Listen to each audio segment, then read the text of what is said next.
non-state bodies have played a key role in the biopolitical agenda, especially since the rise of the pharmaceutical industry, global healthcare strategies and tech giants.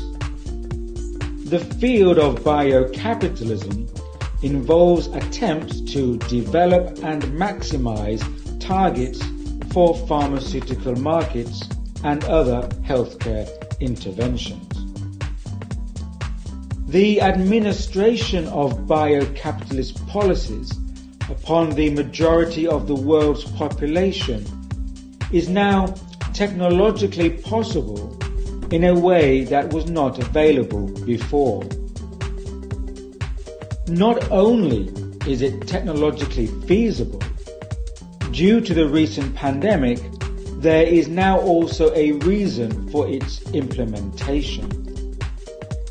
It is imperative that individuals develop the conceptual tools for the critical analysis of the ways in which biocapitalism plays out in relation to biopolitics.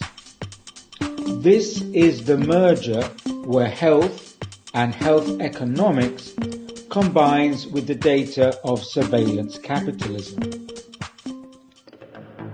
Biocapitalism has aligned itself with the accelerating expansion of data sets, data tracing and tracking, and the burgeoning rise of surveillance capitalism, as exposed by Professor Shoshana Zuboff.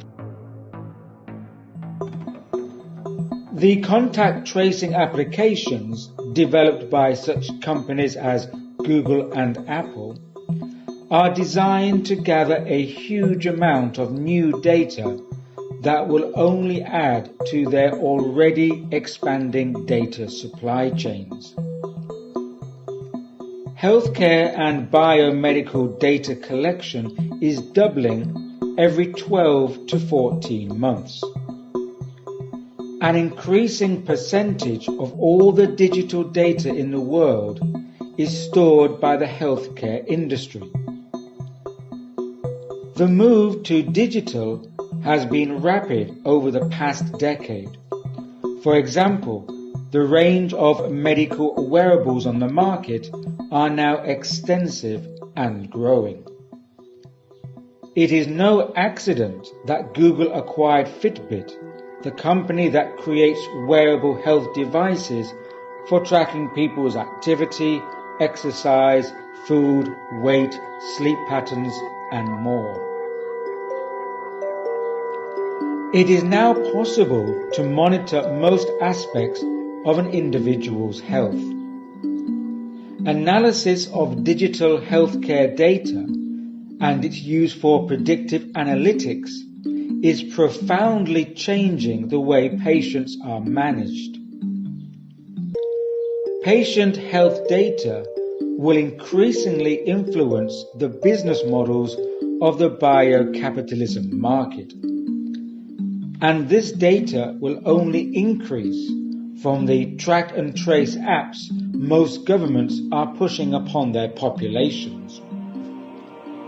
Biocapitalism is firmly embedded within the portfolio expansion of the tech giants. Facebook, Amazon, Microsoft, Google and Apple have all invested heavily in an expanding range of healthcare projects. Such projects involve medical patient databases, hospital research data, pharmacy retail collaborations, AI research facilities, and health insurance. Alongside the tech giants, the pharmaceutical industry is clearly at the forefront of biocapitalism. Big Pharma is going to make huge profits from the current pandemic situation.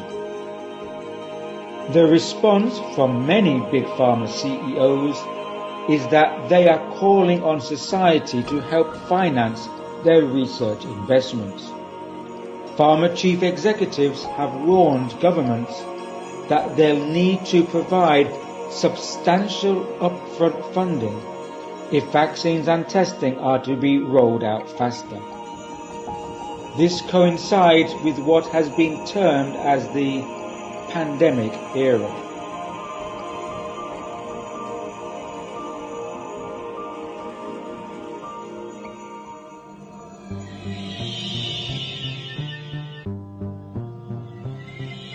In a report published in August 2020, public health expert Tony Fauci and epidemiologist David Morans stated that humanity has entered a pandemic era. Their report states that the current pandemic is only the first of many more to come, and that the world is likely to see an accelerating rate of future outbreaks in the years ahead.